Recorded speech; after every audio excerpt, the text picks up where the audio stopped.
ভাবছেন ঘুরতে গেছিলাম? ঠিক ভেবেছেন। আসলে ঘুরতে নয়, রোজ রোজ বাড়িতে নিজে রান্না করে খাই তো, তাই ভাবলাম যে একটু বাইরে থেকে ভেজ থালি খেয়ে আসি। সেটাই খেতে গেছিলাম। আর খেয়ে এসে ফাটাফাট ফ্রেশ হয়ে ভাবলাম তাহলে গল্পটা পড়ে নিই আগে। চলুন আজকের গল্পটা পড়ি তাহলে। আজকের গল্পের নাম হলো হিসেব মেলে না, কলমে মাধবী ভট্টাচার্য। রবিবার দিনটাও একটু বেলা পর্যন্ত ঘুমানোর উপায় নেই।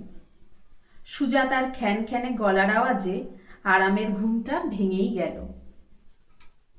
কি কর্কশ গলা!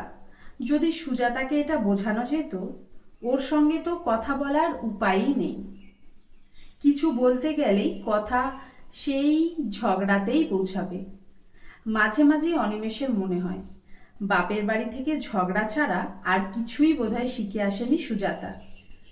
বিয়ের 5 বছরই হাড় জ্বালিয়ে দিল এই মেয়ে। চোখ বন্ধ করে আবার একটু ঘুমানোর চেষ্টা করলো অনিমেষ। পাশেই 3 বছরের বাবাই অঘরে ঘুমাচ্ছে। রাতে কিছুতেই তাড়াতাড়ি ঘুমোতে চায় না। যত রাত বাড়ে ছেলের এনার্জি তত বাড়ে। সারা ঘর ময় ছুটোছুটি করে। কচি গলার চিৎকারে ভরে যায় সারা বাড়ি। অনেক কষ্টে ঘুম পাড়াতে হয় ওকে। মহারাজের আর কি, তিনি তো বেলা পর্যন্ত লম্বা ঘুম দিয়ে পুষিয়ে নেন ঘুমের ঘাটতি। ঘুমন্ত ছেলের দিকে তাকিয়ে হাসল অনিমেষ। ছেলের মাথায় হাত বুলিয়ে দিল। ওদিকে সুজাতা তখনও চিৎকার করেই চলেছে। কি পেয়েছো তুমি? পরপর 2 দিন কামাই করলে কোন মুখে? 1000 বার বলেছি একসাথে টানা 2-3 দিন করে কামাই করবে না। একদিন না হয় সামলে নিতে পারি, কিন্তু এর বেশি হলেই খুব অসুবিধে হয়। ছোট বাচ্চা আছে ঘরে, বুঝতে পারো না? পুষ্প মিনমিন করে কি বলল শোনা গেল না। সুজাতার চেঁচানি থামবার কোনো লক্ষণই নেই। বিরক্ত হয়ে উঠে রান্নাঘরের দিকে গেল অনিমেষ। পুষ্প বাসন মাজছে। ওর সামনে দাঁড়িয়ে তারস্বরে চেঁচাচ্ছে সুজাতা। অনিমেষ বলল, এত চেঁচাচ্ছ কেন তুমি? আমি চেঁচাচ্ছি? সব কিছুতে আমারই দোষ দেখতে পাও না? 2 দিন ধরে যে পুষ্প এলো না, সংসার কিভাবে চলেছে খোঁজ নিয়েছিলে? নিজে আরামে ছিলে, তাই পুষ্পকে বকলে তোমার তো চেঁচানি বলেই মনে হবে। স্বার্থপর কোথাকার! দ্বিগুণ জোরে চেঁচিয়ে উঠল সুজাতা। এই শুরু হলো। এবারে অনিমেষের বাপ মা দাদু ঠাকুমা 14 গোষ্ঠী নিয়ে টানাটানি হবে। কাজের মেয়ের সামনে সিন ক্রিয়েট করতে চায় না অনিমেষ। সুজাতাকে উপেক্ষা করে পুষ্পকে গম্ভীরভাবে বলল, পুষ্প, এভাবে কামাই করো না। বুঝতেই তো পারো কত অসুবিধে হয়। আমি বৌদিকে কতবার করে বলেছি, ইচ্ছে করে কামাই করিনি গো। ছেলেটার ধুম জ্বর হঠাৎ করে। ওইটুকুন দুধের শিশুকে ওই অবস্থায় ফেলে কি করে আসতাম বলো? হাউমাউ করে উঠল পুষ্প। সব মিথ্যে কথা। ইচ্ছে করে কামাই করেছে। যদি ছেলের জ্বরও হয় একবার এসে কিছু কাজ করে দিয়ে যেত না হয়, তাড়াতাড়ি চলে যেত। ছেলের অসুখ জেনেও আটকে রাখতাম নাকি আমি ওকে? সুজাতা আবার চেঁচিয়ে উঠল। অনিমেষের বিরক্তি বাড়ছিল ক্রমেই। নিজে মা হয়ে আরেক মায়ের দুর্বল জায়গাটা বোঝে না সুজাতা। ছেলেকে অসুস্থ অবস্থায় ফেলে রেখে কাজে বেরোতো কি করে পুষ্প? এ তো খুবই স্বাভাবিক। সুজাতার তো বোঝা উচিত। কি হয়েছে তোমার ছেলে? হঠাৎ জ্বর কেন? অনিমেষ প্রশ্ন করল। ডাক্তার বলল বুকে কফ বসে ঠান্ডা লেগে গেছে। ওষুধ দিয়েছে। আর জ্বরটাও একটু বেশি ছিল। আজ একটু জ্বরটা কম, তাই এসেছি। বস্তির একটা মেয়েকে ঘরে বসিয়ে রেখে এই কাজে বেরোলাম। ঠিক আছে, সাবধানে রেখো ছেলেকে। বুকে ঠান্ডা লেগে গেলে বাচ্চাদের অনেক বড় অসুখও হয়ে যেতে পারে। আর দাঁড়ালো না অনিমেষ। সুজাতা যেরকম শ্যান দৃষ্টিতে তাকাচ্ছে, এই না ঝাঁপিয়ে পড়ে আবার। মনে মনে আগে থেকেই পিঠ বাঁচানো বুদ্ধিমানের কাজ। বাথরুম থেকে মুখ ধুয়ে বেরোতে সুজাতা চায়ের কাপ ধরিয়ে দিল হাতে। গম্ভীর গলায় বলল, চা খেয়ে বাজারে যাও, রান্না সারতে নইলে দেরি হয়ে যাবে। তোমার আর কি, সারাদিন তো গড়িয়ে গড়িয়েই কাটিয়ে দেবে। একটা দিনই ছুটি পাই, সারা সপ্তাহ যে গাধার মতো খাটি সেটা দেখতে পাও না? এই গাধার জন্যই না খাওয়া পড়া জুটছে, মহারানীর মতো লোক দিয়ে কাজ করিয়ে নিতে পারছো। এবার অনিমেষের ধৈর্য হারিয়েছে।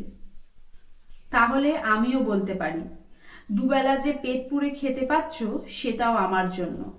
সারাদিন ধরে বাচ্চা সামলাও, রান্না করো, ভূতের ব্যাগার কাটো, ছুটি নেই একটা দিনও। কাজের লোক এসে শুধু বাসন মেজে ঘর পুছে দিয়ে যায়, তাতেই কত কথা শোনানো হচ্ছে।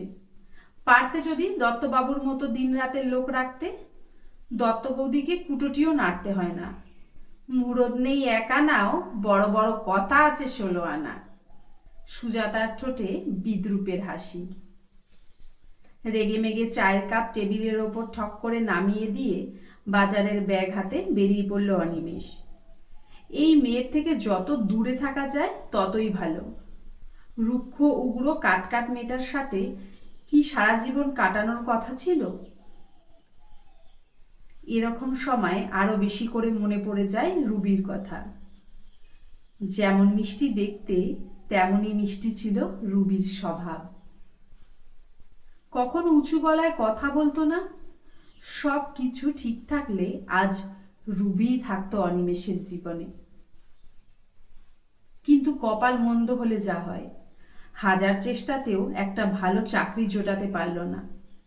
ফেলনা হয়ে গেল তাই ব্যাংকের উঁচু পোস্টে কাজ করা ছেলের পাশে। রুবিও কাঁদতে কাঁদতে নিজের পছন্দ ছেড়ে বাবার পছন্দকেই মেনে নিল সারা জীবনের জন্য। মনে পড়লে আজও বুকটা পড়ে। তাও যদি বউটা মনের মতো হতো। রসকসীন সুজাতার পাশে রুবিকে মনে করলেই বুকটা খালি হয়ে যায়। দীর্ঘশ্বাস ছেড়ে বাজারের পথে পা চালালো অনিমেষ। মাসের শেষ, কয়েকটা টাকাই পড়ে আছে পকেটে। একটুও বেহিসাবি খরচ করা চলবে না। মনে মনে হিসেবটা ঝালিয়ে নিয়ে বাজারে ঢোকে। বাজার সেরে বাড়িতে ঢুকতেই চমকে উঠল অনিমেষ। বাবাইকে বুকে জড়িয়ে উদ্ভ্রান্ত মুখে বসে রয়েছে সুজাতা। অনিমেষের বুক ধক করে উঠল। ছুটে গেল সুজাতার কাছে। কি হলো, কি হয়েছে বাবাইয়ের? বাবাইয়ের কিছু হয়নি, কিন্তু কিন্তু হঠাৎ কেঁদে ফেলল সুজাতা। কান্না জড়ানো গলায় হাউমাউ করে যা বলল তার মর্মার্থ করলে যা দাঁড়ায় তা হলো এই: অনিমেষ বাজারে চলে যাওয়ার একটু পরেই নাকি পুষ্পর ছেলেকে কোলে নিয়ে এই বাড়িতে হাজির হয়েছিল ওই মেয়েটা। অসুস্থ ছেলের কাছে যাকে বসিয়ে এসেছিল পুষ্প। বাচ্চাটা নাকি নেতিয়ে গেছিল।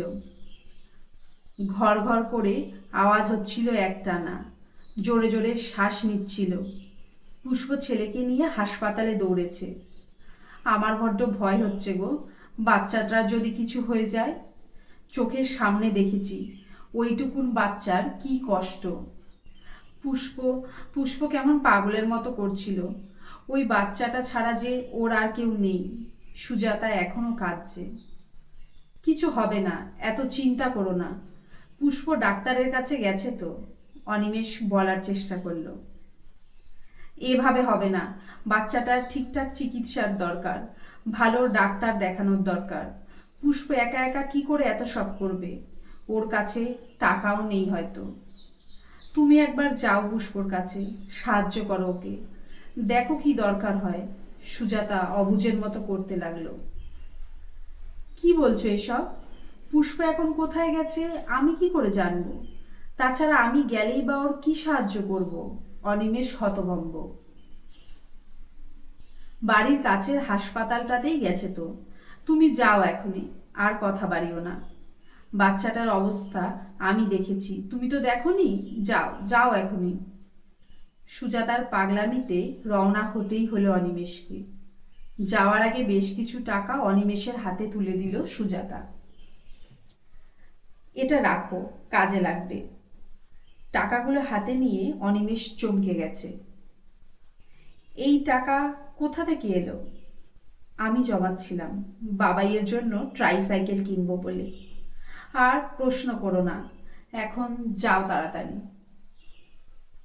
হাসপাতালের দিকে যেতে যেতে অনিমেষের মনে পড়ল, সত্যি বেশ কিছুদিন থেকে একটা ট্রাইসাইকেল কেনার বায়না করছিল বাবাই। দেব দেব করেও দিতে পারছিল না। প্রতি মাসের হিসেব মেলানোর পর ট্রাইসাইকেল কেনার টাকাটা হিসেবের বাইরেই থেকে যাচ্ছিল। একমাত্র ছেলের বায়না মেটানোর জন্য সুজাতাই তাই চেষ্টা করছিল অনিমেষকে জানতে না দিয়ে। হয়তো কতভাবে কত দিক সামনে রাখে সুজাতা, অনিমেষ জানতেও পারে না। অনুতাপে মন ভরে যাচ্ছিল অনিমেষের। একটু আগেই তো সুজাতার সঙ্গে স্বার্থপর রুবির তুলনা করছিল, যে কিনা ভালো পাত্র পেয়ে যেতেই পছন্দের প্রেমিককে ছেড়ে চলে গেল। রুবি কখনো এইভাবে অনিমেষের নড়বড়ের সংসার সামলাতো না। 7 দিন পর ছেলে কোলে করে সুজাতাকে ঢিপ করে প্রণাম ঠুকল পুষ্প। আরে আরে করো কি? লাফিয়ে পিছনে সরে গেল সুজাতা।